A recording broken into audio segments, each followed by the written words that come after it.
don't think they would matter. If he wants to make some money, Floyd wants to make some money. It's not about the number. If it was about the number, we could have started up. I would have told you, I'm not just interested. It makes no sense for me. It's not my what I'm looking at right now. How many of those shots from Francis can you take? Tyson Fury, if you're talking clean, Tyson Fury only took one. Everything else, Tyson was able to roll with. Big Francis only had to hit him one time. Like, that's a compelling story. Mike Tyson admits that a Jake Paul versus Francis Ngannou fight might not be the most logical or evenly matched matchup, but he says it would still explode in popularity. Tyson explains that the sheer curiosity around who would survive such an unpredictable clash would draw massive attention from fans across both boxing and MMA. Even if the fight doesn't make perfect competitive sense, Tyson believes the spectacle alone would generate enormous revenue. But wonder, if you had gotten into MMA as a young man, as a teenager, instead of boxing, how do you think your career would have went, Mike? Hey, I had no idea, but I'm really enthused about the MMA, you know, because not thinking, I had no idea that Raphael, who's from a background of MMA, would know so much about boxing. I had no idea, you know, only thing I know about great boxing is the great Ed Joffa, who was a legendary boxer who happened to be Brazilian, but never knowing, if nothing conscious that he would know that much about boxing. Do you think you could have learned all the wrestling moves and the takedown defense and could have been a champion in something like the UFC? I could have done all that stuff. But once someone stepped on my foot, I would have tapped out. My feet are my weakness. Francis Ngannou himself dismisses the offer outright, calling it disrespectful to everything he has accomplished in combat sports. He says Jake Paul hasn't earned the right to share a ring with someone who has fought and dominated at the highest level. Ngannou adds that even mentioning this matchup shows how far entertainment has drifted from real, elite fighting. To replace Javante, I'm like, who's Jake? You know, like, I was so confused, you know, like, I wasn't expecting that at all. And he said, yeah, Jake Paul, you know, he's fighting. And I'm like, no, bro, come on, don't disrespect me like that. And then they even say like, they even come out after and say, and what if the number are good? He send out some number. I'm like, it's not about the number. If it was about the number, we could have started up. I would have told you, I'm not just interested. It makes no sense for me. It's not my... Chael Sonnen reacts to the possibility of Jake fighting Ngannou with a mix of shock and amusement. He admits it would be fascinating, not because it's competitive, but because it would reveal how much punishment Jake can actually take. Sonnen jokes that even Tyson Fury, one of the greatest heavyweight champions ever, was dropped by a clean Ngannou shot. Fury is bigger, stronger, and far more experienced than Jake Paul, yet he barely survived. If Fury could only absorb one punch, Sonnen says, it's hard to imagine Jake surviving even that. He adds that Jake's confidence makes for good entertainment, but stepping in with Ngannou is a completely different world. Tells this story that Nikista's offering him the fight, but he's just not hearing it that way. Like, all right, you said you need help, and you called me. I'm happy to help you, but you know what is it that I can do? So when Francis finally realizes it, he not only says no, he says he was offended. He said, Jake, you want me to bite Jake? Jake who? He said, Jake Paul. He said, that makes no sense. That's the last thing I would want to do right now. It's the last thing that I'm looking for. And, all right. Now that is a good and comical story. And I think that Jake Paul deserves a lot of credit for that. I would have really liked if that match would have gotten booked. I mean, I think that would just solve so many problems from a storyline perspective. And there's this story going on out there that it has to do with courage. Now, how you ever question a combat athlete's courage, I think, is hard. How you ever question a boxer's courage, right? Where you've only got two things you can do, and they both involve bludgeoning. You can't even grab a hold of the guy or try to squeeze him. You can only bludgeon and be bludgeoned back. I think you're got an uphill battle to question somebody. But they have been very effective in doing just that to Jake. Hey, you know, you start with this NBA guy, and then even those MMA guys, you know, they're not boxers. And then when you got around to the boxers, but they weren't current boxers. And then when you get around to the current boxers, they're not big enough boxers. And I just loved it. When I heard that Francis Ngannou might be going against Jake, I loved it. I mean, what's that gonna look like? How many of those shots from Francis can you take? Tyson Fury, if you're talking clean, Tyson Fury only took one. Everything else, Tyson was able to roll with. Big Francis only had to hit him one time. Like, that's it. Experts emphasize that Francis Ngannou isn't just heavier, he's far more powerful than anyone Jake has ever faced. Gervonta Davis may have explosive speed, but Ngannou was a 260-pound heavyweight built on raw knockout force. Analysts warn that if Jake is serious about this fight, he'd need to completely rebuild his training camp, gain muscle, adjust his movement, and train his body to withstand heavyweight-level punches. Fighting lightweights requires precision and speed. Fighting Ngannou requires durability, balance, and brute strength. This is not an influencer boxing match. Jake would need months of specialized preparation under top-level coaches. Would be something incredible. It's the same reason that I would be intrigued by a Jake Paul versus Anthony Joshua fight, although I would never advise Jake Paul to take a Anthony Joshua fight. I wouldn't advise him to take a Francis Ngannou fight either, because as much as Anthony is far better, which we saw when they actually fought, Joshua slept Francis Ngannou quicker than me after 2 melatonin. I mean, it was quick, fast, in a hurry, completely dominant. But we also saw Francis Ngannou go toe-to-toe with the heavyweight champion of the world at that time. Yes, he was out of shape. We understand that. But Tyson Fury on that night got the shock of his life when Francis Ngannou not only went toe-to-toe, but put him down and danced on him. To this day, I think that fight could have gone Francis' way. Point being, there are levels to this shit. Not just in boxing, but in combat in general. And the size difference Francis would have over Jake would be incredible, but it would have been a great event. And a lot of people would have tuned in. Francis, though, is saying, that's not happening. How can they go from like Gervonta Davis to Francis Ngannou?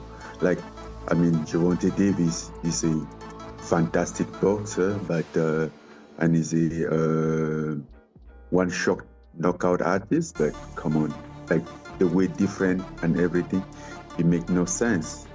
It's a good point. I mean, obviously, Francis is right about the weight difference, but it's a good point in general for what do you do next? Jake has sparred guys like Shakur Stevenson, Ray Ford, Montana Love to try to prepare for Tank Davis. And even if you book this fight on December 12th or December 19th, that's still a completely different fight than you were going into. Completely different matchup, size-wise, skill-wise, the things that you're going to need to even try to compete if it's someone like a Francis Ngannou or even an Andre Ward or whoever else, not just... Former champion Tim Bradley reveals that the cancellation of Jake Paul versus Gervonta Davis hurt more than just the fighters. Promoters, networks, production crews, and sponsors all took a financial hit. The event was expected to bring in millions through pay-per-view and endorsements. But due to Tank's ongoing legal issues, companies didn't want their brands attached to the controversy. Bradley says this situation exposes how fragile the business of boxing is. When a fighter's image collapses, everyone who invested ends up paying the price. The dumbest dude I've ever seen in the history of boxing, bro. Seriously. I'm like, $40 million, bro. Wealth. Literally wealth, bro. Going down the drain. I don't understand it. I can't make the... I don't understand it. But I'll tell you this. You know, MVP promotions, whatever the hell y'all call it, most valuable promotions, shit, more like rookie promotions. Yeah, more like rookie promotions. You didn't know what you were dealing with. You had no clue. This has always been down Tank's alley, man. Now, let me just say one thing. You know, you innocent until proven guilty. Ain't no charges been pending on Tank at all. You know, but I'm just saying, this has always came up within the last few fights of Tank's career. Yeah, it has. And MVP, more like RP, rookie promotions. Yeah, y'all should have had a backup plan. You should have had a backup fighter. Yup. You live and you learn. Oh, absolutely. You live and you learn. You should have had a plan B, just in case this man Tank Davis, don't show up. Yeah. That's what you should have done. Now you're looking like idiots. You know, I heard through the grapevine the joint wasn't even selling. Yeah, because everybody's tired of your bull crap, Jake Paul. Yeah. Daniel Cormier calls Jake Paul's challenge to Ngannou absurd. He breaks down the differences between MMA and boxing, arguing that Jake has never fought a seasoned professional boxer at all, let alone someone like Ngannou. Cormier reminds fans that Francis went toe-to-toe with Tyson Fury and nearly beat him. He questions whether Jake understands what it truly means to face a heavyweight who can punch through gloves. Cormier warns that if Jake enters the ring without understanding real heavyweight boxing defense, the fight could end very quickly. In mixed martial arts, the target audience might be the same, but the demographics different. The places where people are brought up are different. There's bigger entourages in boxing. It's just a different world in boxing. We've known that from the very beginning. We know that Gervonta Davis was not going to just play to Jake Paul's rules. I still don't know exactly why this thing is falling apart, but it is falling apart bad. It is bursting at the seams. We are almost exactly where we should have never started. This should have never gotten started. But it did. But we are almost now exactly where we need to be in the fight, and that's it being off. It being off. So, the CEO of Most Valuable Productions is a guy named Nikisa Badarian. He said, our team has worked closely with all parties to navigate the situation responsibly. Wow. We will not be moving forward with this event. Our plan still remains for Jake to headline on Netflix in 2025. Details regarding a new date, location, a new opponent, and additional bouts will be shared as soon as they are finalized. So, Gervonta Davis is out of the fight. Like I said, guys, we honestly should have never had a fight. We should have never had that fight even on the docket, but it was happening. You knew it had potential to be a nightmare. It turned out to be exactly. MVP Promotions and Netflix officially confirmed that Jake Paul vs. Gervonta Davis is cancelled. The event itself will continue, but Jake will face a new opponent. Ariel Helwani says Netflix made the responsible decision by removing Tank from the card because of the ongoing accusations against him. A first-ever Netflix boxing event can't afford to be tied to controversy. Considering replacements like Ngannou or Ryan Garcia allows MVP and Netflix to keep the hype alive without endorsing problematic behavior. For Tank, however, this cancellation is a major blow to his reputation. The fight saying Most Valuable Promotions immediately initiated an investigation.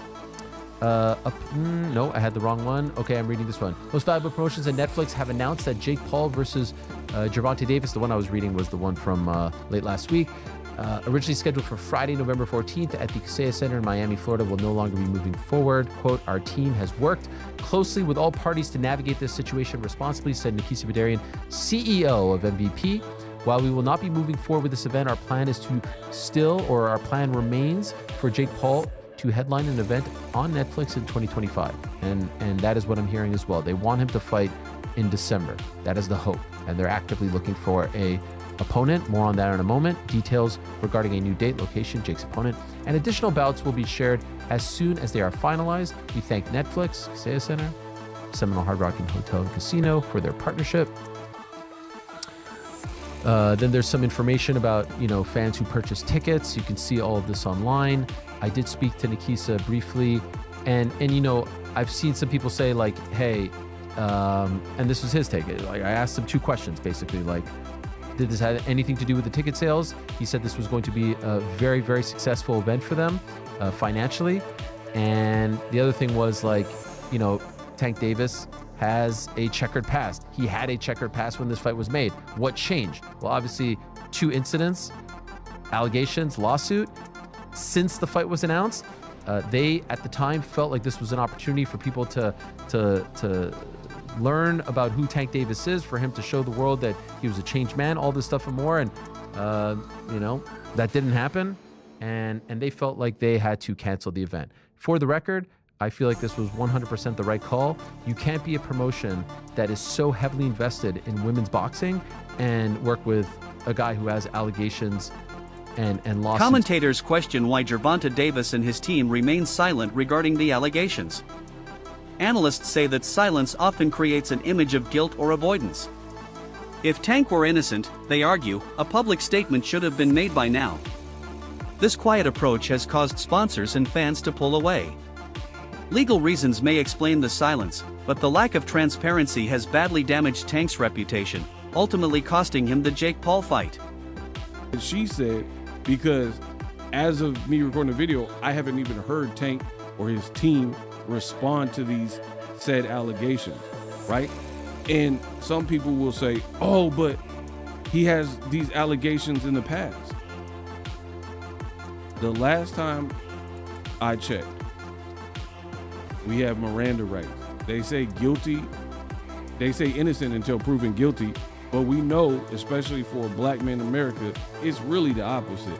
For most people, but definitely black people, right? It's guilty until proven innocent. Like, you have to prove that you didn't do what's being leveraged against. And this is not copping pleas for Gervonta Davis. This is merely the truth, right? These are allegations. And from a business perspective, I understand, and I've told you in the past, companies, big corporations and companies, S-corps and big companies that are worth billions and trillions, like Netflix, they are not trying to get their hands dirty. There's no one person that is perhaps big enough for them to ultimately mess up their money and basically allow a snowball effect in what they got going, right? They're not going for that. Brendan Schaub calls Jake Paul's challenge to Ngannou a circus act.